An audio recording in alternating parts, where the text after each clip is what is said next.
Welcome to American Medieval, a podcast about the fact that if the United States has never been truly modern, it's probably because we've always been a little bit medieval. I'm your host, Professor Matthew Gabriele, and I've been researching, teaching, and talking about the Middle Ages, well, to anyone who will listen at least, for more than 3 decades. Each week on the show, we'll be joined by an expert scholar who will share their fascination with, and sometimes their revulsion by, both the medieval world itself as well as the ways the historical period has been remembered and used right here in the USA. Welcome back to the podcast American Medieval. I am your host, Professor Matthew Gabriele, and I am delighted to be joined by Arkady Martine. You may know her also as AnnaLinden Weller. Arkady is the author of the Textkalan series, a multitude of short stories, various other science fiction, fantasy, and horror, including her recent novella, Rose House. She's also, however, as AnnaLinden Weller, a Byzantine historian, but wears many hats because she is also a climate and energy policy analyst and a city planner. As she says in her bio, and I absolutely 100% believe it because of all the hats that she wears, she is not bored, but is often tired. Thank you so much for joining us today. It is true. I am not bored, but very often tired. It's great to be here. Yes. Every time someone reads the bio out loud, I'm like, good God, really? I do love all this stuff. But yeah, thanks for having me. No, it's an absolute delight to have you here. And I was talking with another guest a little while ago about these formal introductions, which often seems like so kind of weird and stilted sometimes. You know, sometimes you're introducing like a friend, but you still have to kind of go through this formal thing. But then there's also the process of like hearing yourself be introduced and like seeing like, oh yeah, no, I do all that stuff. And that's weird. It's super weird. Yeah. But anyway, again, I'm getting used to this podcast format in some way. So like I'm realizing like people don't see the things I see. So you have to use audio in order to introduce people. And that's a necessary aspect of the genre. Anyway, all right. So on with the show, if that's okay. So one of the things I like to do is I'm going to start with maybe what might seem like a silly question. So I hope you'll indulge me here. Oh. And it's about time machines. Okay. Because I think that anybody who studies or kind of thinks about the past, like we all have kind of complicated feelings about time machines generally. But for the purposes of this question, for the purposes of our show, let's imagine that we have a time machine, and this time machine has been presented to you, to AnnaLinden, and with the caveat that you have to go back into the past and tell a younger version of yourself, a childhood version of yourself, that you will grow up someday to study the medieval past in some way. Okay. How does childhood you respond to that news? Childhood me is not surprised even a little bit. Okay. I was a very peculiar child. Childhood me knew that J.R.R. Tolkien was a medieval historian. Okay. And childhood me had been read The Lord of the Rings at age 6 by her father. Oh, okay. All right. Started early. Yeah. Yeah. My dad introduced me to a lot of science fiction and fantasy and also philosophy and art, basically when he was interested in it, no matter how old I was. Okay. So I also read Kierkegaard at 12, 13. So that definitely explains a lot. But yeah, I would not have been surprised. I would have been sort of like, okay. I think I would have assumed I would have worked on Arthuriana as a child rather than what I ended up working on, because that was what I was super into as a little kid. Okay, so there was something kind of compelling about Arthur for you within all of those stories. Yeah, like legends and mythological cycle. Kind of the high fantasy of it in some ways? The high fantasy of it, but also like the emotional drama of the character work in Arthuriana, like from a literary point of view almost, because that was kind of my first encounter with the medieval was in fantasy literature in a lot of ways, and also legends, which got mixed up a little bit with some sort of potted British history, like most American kids get. You learn that list of British kings for some reason, and then, so at the beginning of that list is King Arthur, right? Imagining myself as 7 years old. Yeah. But honestly, Arthuriana appealed to me because of its narrative aspects. It's kind of folk mythology, these deep stories that repeated over and over. I've always liked that kind of Yeah, thing. and so many rich characters, right? And then when you Yeah. get a little older and you learn about kind of the tradition, like how many kind of twists and turns and different versions there are, in which Mhm. they're never kind of competing, but always kind of overlapping in some way. Yeah. Like I remember having a conversation with a friend about The Green Knight, Yes. the recent Dev Patel movie, right? Which I loved, and I know this is a controversial position amongst many medievalists, but here we are. But all these Gowans kind of exist kind of next to each other within the medieval canon, right? Like all these different versions of Arthur. And that's super interesting in a lot of It ways. And I think is. it's something that you can pick up immediately when you encounter these types of stories. Absolutely, and the sense of almost, like, secret history, Mhm. which that layering and multiplicity really encourages, especially when, like, you're a child and you don't have a really secure sense of time period ordering in any way. Sure. The past is all just the past, and Yeah. it's very multiple and not fixed. Mhm. And for me, at least, one of the interesting things about a lot of my early childhood interests in what I guess we can call the medieval were not super differentiated between mythology and truth, Sure. mythology and history. To take a parallel example that isn't Arthuriana, my dad was a violist at the Metropolitan Opera, so I spent a bunch of time watching various Wagner from the audience because 'cause I'd sort of been parked there with a score and to hopefully keep me entertained. So, The Ring of the Nibelungen Mhm. Mhm. and The Siegfried Legend, and at the same time, I was reading Tolkien, who very much knows The Ring of the Nibelungen and The Siegfried Legend and is Yes. playing with it, and at the same time, I am reading, like, Child's History of Norse Mythology, and they're all equally true Yes. to child me. This probably explains why I ended up both a writer and a historian. The 2 are very, very close. I think historians are at their core kind of storytellers. Yes. But the thing is too, I think that there's something uniquely kind of medieval about it as someone who spent a lot of their time kind of thinking in their academic work about kind of legends and medieval legends and the way that legends kind of pass and the way historiography or people write history is that's a very medieval way of kind of thinking about things too, right? It Like there's is. something true about understanding all those overlapping things about myth and different versions of stories as being kind of contemporaneous and all true with kind of a capital T, but not necessarily kind of factual. Yeah, true in the sense of meaning bearing, like, true in the sense of useful. Mhm. People don't write things down or pass them along orally or otherwise record if it is not done for some sort of reason, whether that reason is purely aesthetic or culture bearing or reinforcing a worldview. All of that kind of storytelling is done for purpose, I think. Historiography sometimes especially. Yes, absolutely. Like, I think there's no truer statement than people write things down because it means something to them, Yeah. right? So, and, true in the past and true in the present as well. A lot of work writing things down, so It it is. needs to be done for a reason. Yes. Writing not an easy process sometimes. No. So, especially when, in a medieval context, right, like the process of writing, the process of recording involves a lot of kind of material culture and a lot of Yes, money and time and effort in order to secure the methods of writing things down. absolutely. Far more than Yeah. now. Far more than now. So I can just, open up this computer I'm on and, type away and whatever, and there it is. Maybe it'll survive. Probably it won't because I'll delete it after a while or it'll get lost in the sands of time. But scraping, creating leather, so that you can create vellum, scraping it, making sure it's produced, curing it, cutting it so it's the right size, writing on a wax tablet and then transferring it to vellum, just in the Latin case, like in the Western Yeah, case, yeah, a very different and much more involved process. absolutely. Yeah. But let's move maybe away from Arthurian because, a lot of your academic work kind of before you became or moved into the fiction world, right, was somewhere else. It was in the Oh, Byzantine yes. side, the Eastern Roman Empire. So how did you kind of move in that direction? And it seems like it's very common, I will say, like there's always some thread whenever I ask that kind of time machine question at the Mhm. beginning, something that kind of pulls you into the Middle Ages, something from childhood. And oftentimes it's Yeah. Tolkien, but it's something else. But then, like, to move from there further to the east, that's a move. So what kind of pulled you eastward, as it were? Well, it was a fairly circuitous route, actually. Okay. So, as a teenager, I simultaneously got very interested in the history of religion and thought I was going to be a physicist as a profession.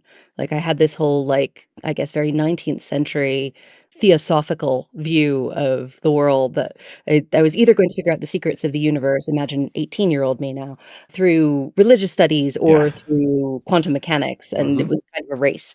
So I ended up being a double major in religious studies and physics in college, and the religious studies aspect I was at the University of Chicago, and they had a fair amount of disciplinary breadth, which is good, but I had to take a class on the history of Islam in some way. Sure. And I was basically looking for an interesting thing that fit in my schedule when I was like a sophomore in college. Of course, yeah. And there was a course taught by Dr. Walter Kagi called Byzantium and Islam. And it fit nicely in my schedule, and it sounded cool, and I'd never done anything about Byzantium before, so I signed up for it, and I took the class, and Dr. Kagi is was one of the, he's sadly passed away now, grand eminences of Byzantine history in general. Also a very old school lecture. It was a 3-hour straight block of his brain. You wrote as fast as you can. And I say that with all compliments. It was a wonderful class, and I absolutely fell in love with the Byzantine Empire. The Islam was interesting, but the Byzantine Empire and the focus on, again, the sense of reproduction, recreation, but also the hyperfixations of artistic and theological, I don't know, problems that seem to underlie so much of Byzantine politics really like lit up my brain. And I had been interested as a religious studies student in early Christianity and sort of the fusion of religion and empire. It was just what interested me innately. And this seemed like a continuation of that process, that there was an after the late antique period where you had all of this blurring, where you sort of got to see what happened when you had already done that in practice, what happens next. And it was also foreign and exciting to me as an American student who hadn't had any exposure aside from knowing that it existed to the Eastern Roman Empire at all in middle or high school history classes. I knew it was there, but that's literally all I knew. I think I might have played Civilization 2 or 3 as, like, the Byzantines. But it was this total fascination. I then took every other class that I was allowed to as an undergrad from Dr. Kagi, and had basically, by the time I graduated college, decided that the kind of graduate studies I wanted to do were going to be about Byzantium. And at that point, I thought were going to be about Byzantine religion, which ended up not being what I worked on exactly, but that was the original thinking, that I wanted to see what happened if you had set up this fusion between universalizing imperialism and universalizing monotheism.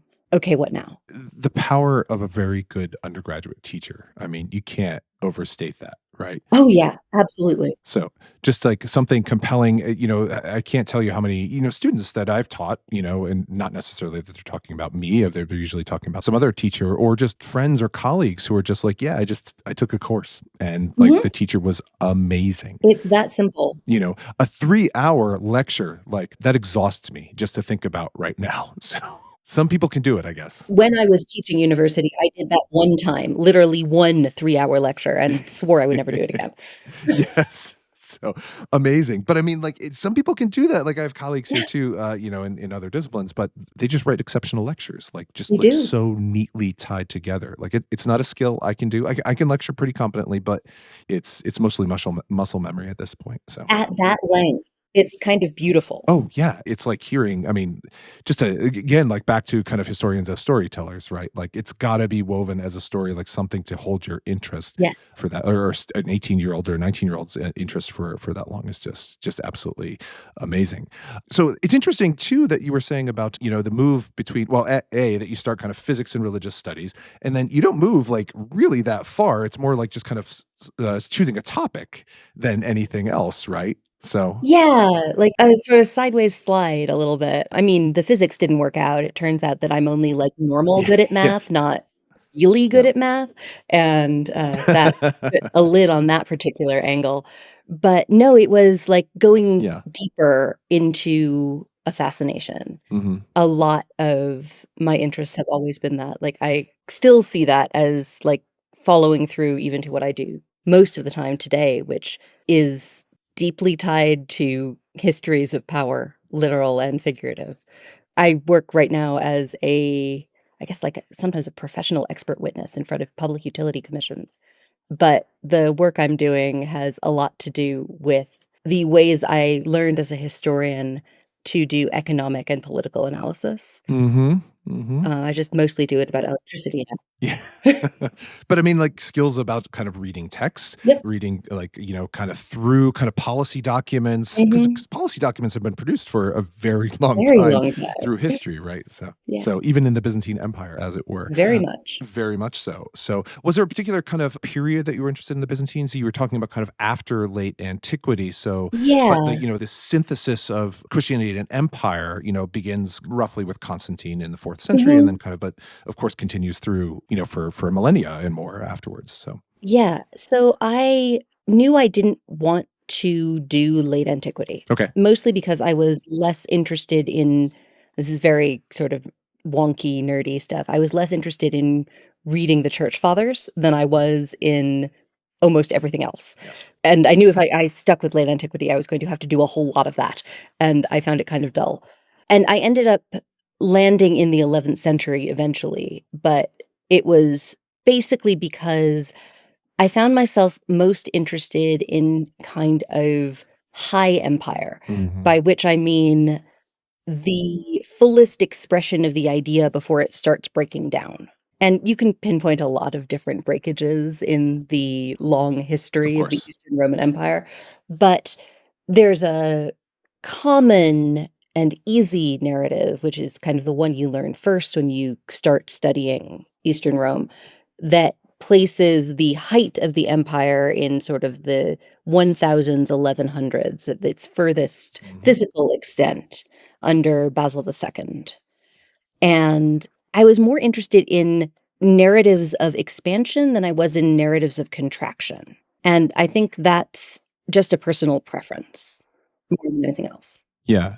So very quickly, two things, and this is my own color commentary here. So I'm not ascribing anything to you. It's like, Uh-huh. A, most of the church fathers suck. So like those guys just annoying as anything. Jerome, like, ah man, I cannot No, stand I that don't guy. want to read Jerome. No, he's like Augustine like has his moments, but like I generally am not a fan of Augustine. Yes, but you get angry at Augustine. Oh yes, 100%. When I read a bunch of Augustine in grad school, I just spent most of the time being furious, which didn't help. Yeah, no, 100%. Like, and there's this whole kind of apologetics within the scholarship almost for Augustine, like who's clearly like a really smart guy, but incredibly good at self promotion. And sometimes I think Mhm. we as scholars sometimes fall for that as well.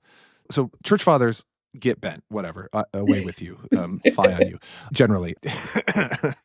All right, I just lost a bunch of listeners, but that's fine.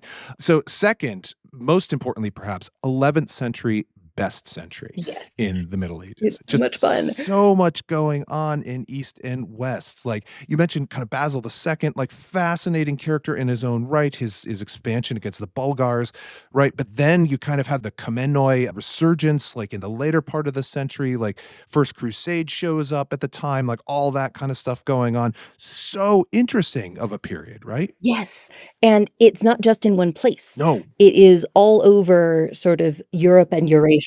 Yes. The 11th century is incredibly active in terms of hmm new ideas, new encounters, people who may not have had chances to encounter each other suddenly encountering each other.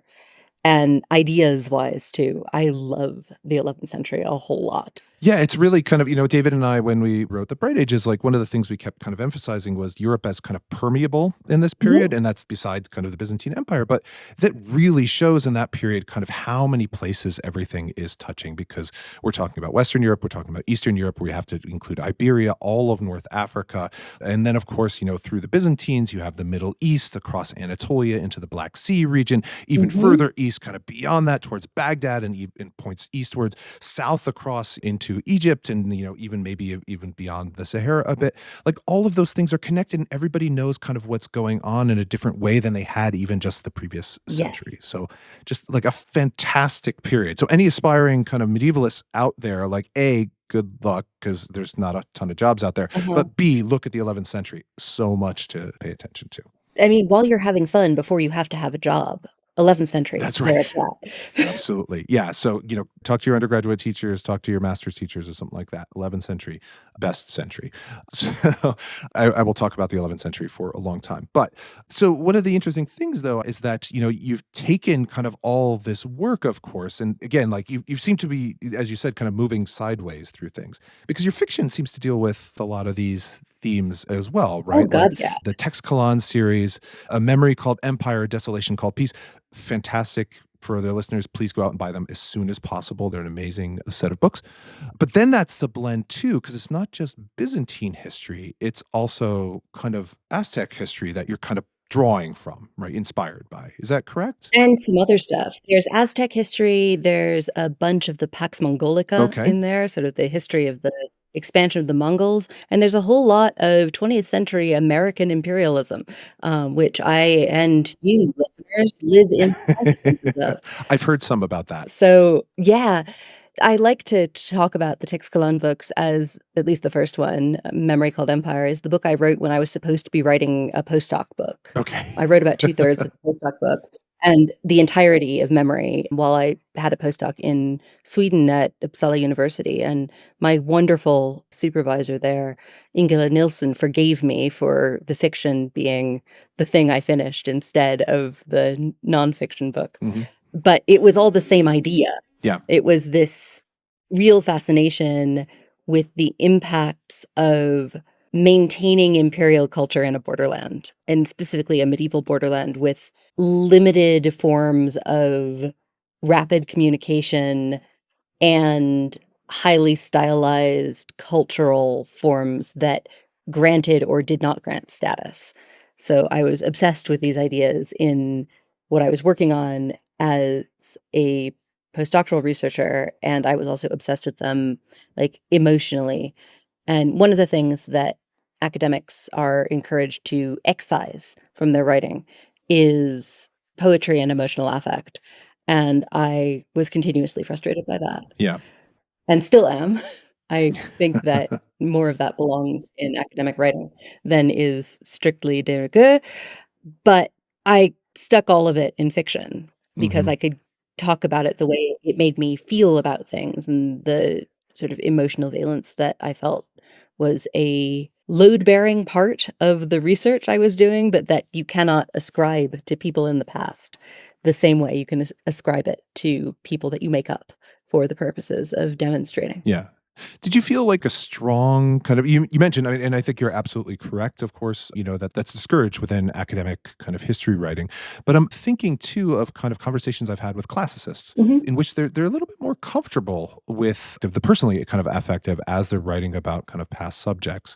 And I'm wondering did you feel any of that kind of, I'm wondering if there's a connection like through Byzantine history or am I just kind of imagining connections in that way? I think that that may be true of American classicists, but my Ah, experience with okay. a lot of European classicists was that it was philology or death, Okay. and Okay. that was and I was Yeah. definitely in that particular dichotomy on the side of death. So, I mean, I'm a mildly competent philologist, but I ended up being sort of a literary historian because Mhm. the theory that was supporting the work I wanted to do actually came out of the history of literature and literary studies in general. So I was not doing how many times does this word appear in the corpus of Skylitzes. I was doing like, oh, because this word appears Yeah. 14 times in the corpus of Skylitzes, let me tell you about how tents are a metaphor. I think that's so I came out so my PhD program I did my PhD at Berkeley, Yeah. which is a kind of more theory friendly and more kind of literary kind of approach to graduate training, and so it was always kind of weird to me that people didn't want to kind of speculate in these ways. Mhm. My dissertation advisor, for example, like wrote an academic article. It's about kind of a coup attempt or kind of a civil war in the 10th century, in which he takes a statement in a chronicle about one of the pretenders to the throne, or actually the king at the time, is kind of run through the mouth with a spear. Ooh, nasty. And this is just kind of statement, it's kind of a gruesome death. But he takes that moment to kind of speculate, like, what is he thinking at that moment? Like, as he knows he's lost, like the Civil War is over, things are kind of falling apart. And then he does, I think like a really interesting kind of imaginative reconstruction, which is really, well grounded in the sources about kind of what's going on his side, why the Civil War is happening, but how people actually lived in the past. Like they Yes. felt things and they thought things. And we should, as historians, pay attention to that. They were people there. There were. I think that there is, and it's been 10 years now, which sort of makes me sad. It's been 10 years since I formally worked in the academy, and I do miss it in a lot of ways. Okay, 9 years. And I think that things have moved further down the road I was on in Byzantine studies, in medieval history, in history in general, towards a more expansive methodological set of tools and acceptances of what kind of work people can do. Yeah. And I think that's a really good thing that we are allowing affect back into the academy a little bit, or at least like admitting the existence of affect for medieval people as well, even if we don't always let ourselves have any. Yes, the desire to kind of still stand outside of things as an objective, kind of impartial observer, despite so many kind of warnings about the problems of it, how it's not really approachable. Like, it's just. I don't know how anyone who works on historiography can believe in the impartiality of historians. Yes. How do you square that? Yeah, no, I 100%, especially like as a medievalist, like. Yes. Like, it's just like you Google, like, I mean, you don't even have to spend a whole lot of time. Like, you Google some of who, like, the mid-century kind of German historians were who were writing about empire, just to take the easiest example I could kind of think of. And man, you got some questions about, Oh, yeah. or you should have some questions. And if you don't, you have other problems. You do have other problems, but maybe that's maybe another episode that we can go into at some point. But I'm curious too, like so the move into fiction, right, is allowed you to do a different type of work. Yes. But the portrait that you create within, just for that duology, and I want to talk about some other stuff, maybe later on, but within kind of the Text Colon series, is that, a really kind of vivid portrait of empire that seemed immediately recognizable, at least to me, and I'm sure to other people who kind of study the period as well. Like, how hard is that division between kind of fiction and history in your writing? Because you seem to be suggesting like they seem to be kind of very intertwined in a lot of ways. Am I mishearing that or misunderstanding? No, you're not at all. So Byzantium and Byzantine forms of imperial expansion, theory, ideology are not just intertwined with the Tixkalan universe, they are the bedrock of the Tixkalan universe. I built the whole thing on that. Not in the sense that I wanted to draw a portrait of Byzantium per se. I wanted to draw a portrait of what I understood about a particular form of imperialism and universality, and point out in what ways it was successful and in what ways it was deeply harmful. And I was extending those ideas into technically the future because I write science fiction when I'm not trying really hard not to write science fiction. But all science fiction is actually about the moment in which it is written. So into the present is what I really mean by extending those ideas about universalizing empire, because they were the ones that compelled me. Like we were talking earlier about, like, so why did I end up doing the things I did as a historian? And it is a question that is sometimes more troubling to me than at other times, because like, why am I fascinated with high imperial culture?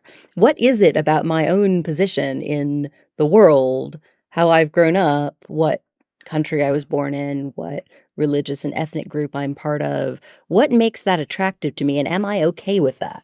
Yeah. And I don't have good answers to the second half of that. Like, am I okay with it? I'm still working on that. But what makes that attractive? Like, why am I interested? I think in a lot of ways, most of my fiction comes from a why am I interested question. Like, why am I obsessed with this thing? What happens if I explode it and like take it apart into bits and put it back together? That's one of the really compelling things I think about the series, but also kind of, just kind of what you were saying about it's the questions that are raised, right? Both in the author, but also of course in the reader's minds about like, what does it mean to be, in the case of the series, right? Like on the fringes of empire, just outside the empire, but just be fascinated by it because there Mhm. are so many historical examples. It's not like you have to pick an empire and say like, okay, it works for this one, but not for all the others. Like that's just kind of how empires work. No, that one's true of all imperial forms. Yeah. The sort of black hole of cultural compulsion that is not just a bad thing. It's like it's bad because it blots out other stuff, but it's not innately corrupt in and of itself. One of the issues that I have my main character in the Text Clan books wrestle with is her aesthetic appreciation and her, like, absolute fandom-y love for the literature of this empire, something that is fundamentally flawed about her, something that is only imposed on her, or something that can be both imposed, flawed, and real, Mhm. because I feel like that's something that happens a lot in the actual world with nearly every dominant literary form, especially one that it is backed by imperial culture. It's not that that literature, that art is poor and it's only because of imperialism that people like it. Mm. It's that that literature is or has the capacity to be as interesting, as beautiful as any other literature, but is also full up with imperial poison at the same time. And, like, that struggle, that contradiction interests me in part because I think I feel it myself, and I think a lot of people do, a lot of readers do as well. Yeah, I mean, these things are complicated, ultimately. Like, Yeah. and I say that not as like a banal observation, which I'm just full of banal observations. In fairness, but as a way of saying that it seems to me one of the things that fiction does at its best, and history writing kind of does at its best, is it reveals something about people. Mhm. Right? Like there were people in the past who did things and they were the full complicated lives. They loved and they hated and they did interesting things and they did terrible things and all that kind of stuff. And that's what fiction can do too, is it kind of reveal those kind of realities. Maybe it's set in kind of a far off space opera kind of setting, or if it's set, over the road or over the hill or Yeah. something like that. But history can do that too. And that maybe that just goes back to us being storytellers kind of at heart. But yeah, but it just always puzzles me. And I think that this is what I'm wrestling with as we're kind of talking is like, I have been trained, right? And I think both culturally and professionally to say like, there's a hard line Mhm. between fiction and history. And like, it just seems fuzzier the more I look at it. Yeah, this was a thing I was really wrestling with during trying to write that postdoc book was I was trying to operate as a historian, but finding myself more and more operating in a universe where the rules were better explained by methodologies that we use to talk about literature, to talk about fiction. Mhm. And the places where trying to understand, like, why did people write about an event in a particular way? Like, what are the choices being made in recording an event in a particular fashion, especially when Yeah. you have different historiographies, or sometimes a historiography and a chronicle, or historiography and an apocalyptic text that are reflecting the same event, but they are highlighting different things, sometimes having the event turn out differently or have different pieces of the narrative happen in different order. Suddenly feel like the tools I want to reach for are the tools that I use when I'm analyzing fiction. Like, in what way does this present the argument of the author? Mhm. In what way does this produce an emotional effect in the reader or the listener? Yeah. Then thinking about, all right, why would a medieval person make this choice? What does that tell me about their position in society? What's going on right then that makes them make one literary, quote unquote, choice rather than another? Sure. Yeah. It makes me curious too about kind of, if you don't mind my asking, about kind of your process, Mhm. when you are thinking about kind of new story ideas or has your training kind of as a historian kind of shaped that in some ways?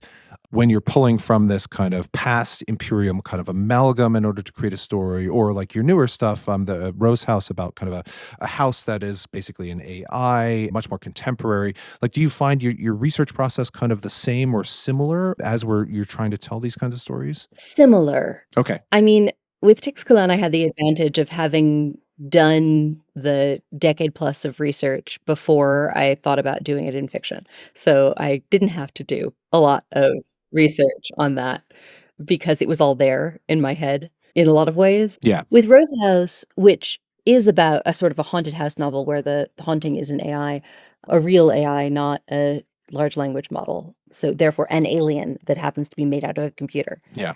The research there came primarily out of early 20th and mid 20th century modernist urban planning and architecture theory, which is something I studied later and also is a personal interest of mine. Okay. But again, I don't do the thing that a lot of writers do on the front end, which is to like go do a bunch of research before you start writing. I have like an interest area and a kind of collection of ideas that all fit together into some kind of thematic object. And then I've just been reading about that stuff because I care about it, because I'm interested in it. And then it becomes something I can say something about through fiction. And I mean, if I need to like find out something specific, I will go do more research. Sure. For Rose House, I spent a bunch of time doing technical research on like how fast corpses decay, things like that, like things you need to know facts about. But it's important for the plot to work. Important plot point, actually. So, having read the book, yeah. Yeah. But all of the stuff about Brasilia and architecture having influences on behavior, all of that came from having spent a year or two being mildly obsessed with Le Corbusier and followers thereof, and finding them both fascinating and problematic. I mean, that's what I end up writing about, is things I find both fascinating and problematic that I want to like get really, really close to in some way. Yeah. I guess this is a virtue too, in, as we talked about at the very beginning, kind of, wearing many hats, is you can pull Yeah. all the hats kind of, from all the hats as you're creating these stories. But I think too, like fascinating but problematic. I mean, I think that's something that historians, and I'm curious if you found this as well, is that people often think we have to kind of love the things that we're writing about. And, Mm-mm. as someone who writes a lot, like on the Crusades, for example, like I don't like any of those guys. They are not Oh, nice people, and I don't like them at all. But like, I do find them fascinating. yeah. Yeah. Like, there's a difference between like and be interested in, and I feel like we should draw that distinction more, because interested in or even fascinated or Yes. compelled by Yes. are not the same things as like or have affinity with. Mm-hmm. Especially have affinity with. Like, there are some of my terrible Byzantines who I do like because they are, like, familiar friends, not in the sense that I would like them if they showed up for dinner. No, I don't want to meet any of these No, people. of No. Grigor Magistros Pavlini, who I think would be an absolutely obnoxious house guest, just the worst, and, like, would constantly be quoting obscure things to you in his dialect of Greek, which I think he made up himself. But he's an Armenian prince who basically was too good at things, Yeah. and he writes incredibly difficult classical Armenian with Greek syntax, pretty much to show off, and to make me and, like, 2 other human beings, both of whom are at Oxford, miserable, when translating. He sounds like one of our church fathers, basically. Yeah, So. except the things he's writing about are really interesting. Okay. That's the difference. Yeah, it's like, I care about what he's saying, I just wish he would say it in a way that did not require dictionaries in multiple languages to decipher.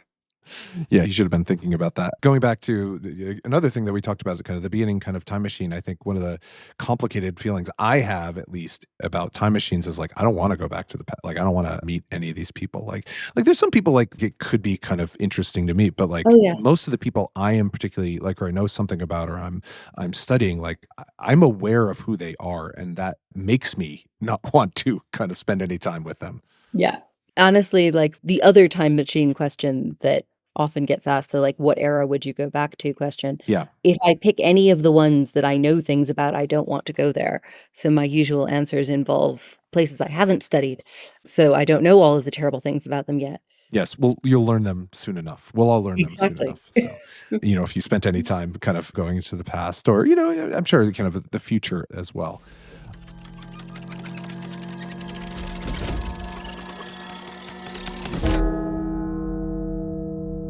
All right, players, here's another multitude podcast you'll like. Join the Party is an actual play podcast with tangible worlds, genre-pushing storytelling, and collaborators who make each other laugh each week. Game Master Eric, along with Amanda, Brandon, and Julia, welcome everyone to the table. The current campaign is about a superhero high school. Hop in now and join the campaign, or head back into the archive to listen to campaigns about bug and plant pirates, weird summer camps, other superheroes, or high fantasy. Those are all separate, by the way, not like all in one together. Anyway, find out more at jointheparty.com or just search for it wherever you find podcasts. Okay, back to reality. Oh, there goes gravity. I'm sorry. I mean, back to American Medieval.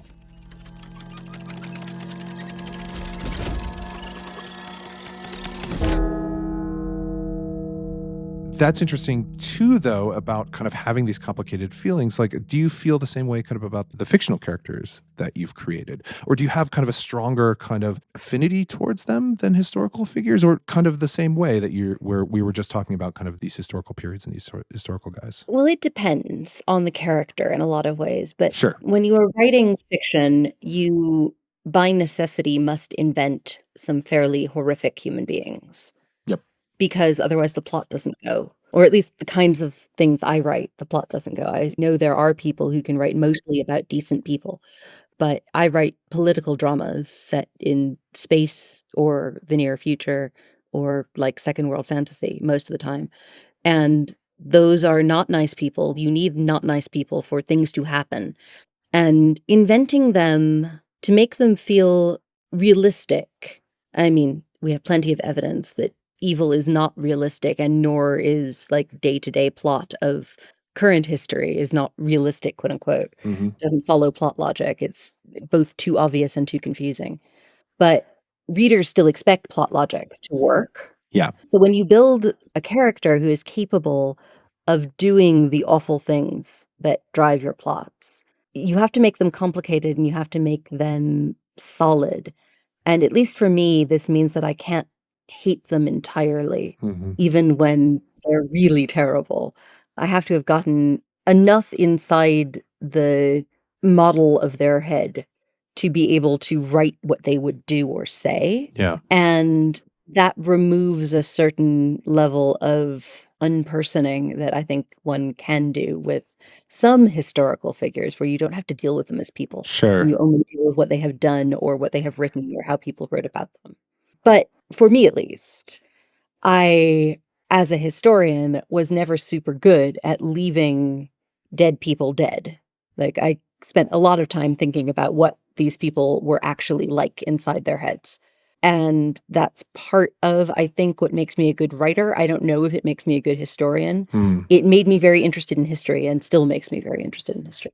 Yeah, there's something, I think, at least in my experience and some of the people that I've spoken with, colleagues and even kind of I hesitate to say history enthusiasts, but people who are interested in history, is that there's a desire to kind of understand people in the past, and I think people who encounter the past or the medieval past or really any period, like they're pretty kind of astute oftentimes about being able to disambiguate awful things that people do and wanting to understand why they did those things. That seems to be kind of similar to kind of what you're saying, if I'm understanding you correctly. Yeah, I think it is very innate to human beings to want to make mental models of other people, to understand why they might have done things. We want reasons to exist almost all of the time. And I actually think this is very healthy because the other option, when people do terrible things, if we're not going to make mental models of why they might have done it, we instead have the choice of declaring them not human and not modelable, not people. Yeah. They are simply agents of evil and wrongness. We unperson people like that. Yeah. And I think that is in great part very bad for future harmony and preventing violence. The more people we unperson, the worse off we are. So the desire to find some amount of understanding, and understanding does not mean commonality or agreement, but understanding, comprehension, I think is a good one in general. Yeah, and it seems to be, and I say this kind of, I was giving people a lot of credit, which I want to do. I'm happy to do, but about their reading comprehension. But then there's always the other things, and it's not just kind of unpersoning, but it's almost this. I don't know how to describe it, like almost like a cafeteria approach towards literature, kind of picking and choosing Mm. things. And what I'm specifically thinking of is like there was an announcement this day that we're recording that Jeff Bezos is involved in this AI project called Prometheus, which Really? the story of Prometheus has a very particular kind of ending. Yes, absolutely. Like he brings fire to man within the Greek myths, but then like it doesn't turn out well for Prometheus kind of at the end. Yes, and then eagles eat his liver forever. They are still eating his liver if we believe the Greeks. Forever, right now, apparently. Yes. So, but I'm also thinking about all the Silicon Valley kind of tech bros and their fascination with Tolkien and Yeah. their willingness to pull kind of titles, things from Tolkien that sound cool, but then when you think about it for a minute, like are really worrying. Like it just doesn't seem like they kind of understood like what Palantir means or Andril or Erebor or anything like that. Like, and I'm curious, like, is there a way out of that? It's like they're all vibes. They're saying things that create an emotional response Yes. that is not meaning-bearing for them. It's merely emotional. Mm-hmm. It is like a trigger word almost, sort of Manchurian Candidate-esque. Like, "Oh, this brings up all of these, like, feelings that I have about a piece of literature," Yeah. not any of the actual meaning that the compositor of the literature or a reader who felt like paying some attention would have because they have context. And I'm not against vibes. Like, I think vibes are part of how we make things enjoyable. Like, having art or literature that makes you feel a particular way is a good thing, and being able as a artist to evoke a Mm-hmm. particular emotional effective response is a highly complex and difficult skill, which if you can achieve it, it's awesome. But I also think that we are in a cultural moment right now where there is a real shift towards non-meaningful speech. And I Mm. mean that almost in a like technical linguistics way and also a phenomenology way, like Yeah. speech that is not meaningless but does not bear meaning, that is purely phatic, purely vibes. And it's something that really troubles me Mm-hmm. and that I worry about all the time. And we see it with these tech bro sort of appropriations of fantasy literature and some science fiction as well, where it's like they're using the terms because of the way those terms made them feel when they first encountered them, like age 13 or something. Yeah. They're using them purely as a signal towards the emotion, and it's usually a nostalgic emotion, not a current emotion. Yeah. And what's interesting is they seem to expect that speaking the word will make other people feel that emotion as well, and that is not always or even often true. They're not magic, the phrases. Yeah. They might be magic for the person who named their company that. Yeah. Yeah, but not necessarily to kind of all the readers. And I'm glad you mentioned kind of nostalgia. I was as you were talking, like I was thinking about some of the work, the academic work that I've done with this theorist, Svetlana Boym, who wrote a book called The Mhm. Future of Nostalgia, in which he talks about kind of exactly that as nostalgia as an effective process. Like it doesn't have Yeah. anything to do really kind of ultimately with the past, but it's a vibes-based understanding of a desire to pull that past, but really kind of that emotion into the present. So Yes. not actually to recreate the past itself, but to recreate the experience that the individual or sometimes a collective kind of had. It is to pull a frame of reference into the present because that frame of reference is familiar or beloved or lost. Yeah. And I mean, like, I'm certainly no exception. God, my wife and I watching ER, like the old television show that started filming in 1995 when I was 10 years old, and I had this moment, like, yesterday, we were watching some of the really early stuff and was just like, "Oh, yeah, I remember when everyone dressed like that, and, like, wasn't that a better time in the world?" No, I was 10. things were simpler, not better. But, like, Yes. it's not like it's attractive even, like, horrible vests and Yeah. very wide ties with strange patterns, and everyone has floppy hair. But, you know, there's some kind of deep affective response, which is like, I was 10 years old, I was relatively happy, and I had a decent Yeah. childhood when I was 10, and that was a good time in the world for me, Mhm. so surely it must have been a good time in the world. No, it was not. No, I always, when I'm trying to talk about it, nostalgia, I'm trying to explain it to my students. I always give them the example of Kraft macaroni and cheese because every college student has had Kraft macaroni and cheese, Uh-huh. and usually they love it. But if they think about it, they don't actually love it because it's really not that great.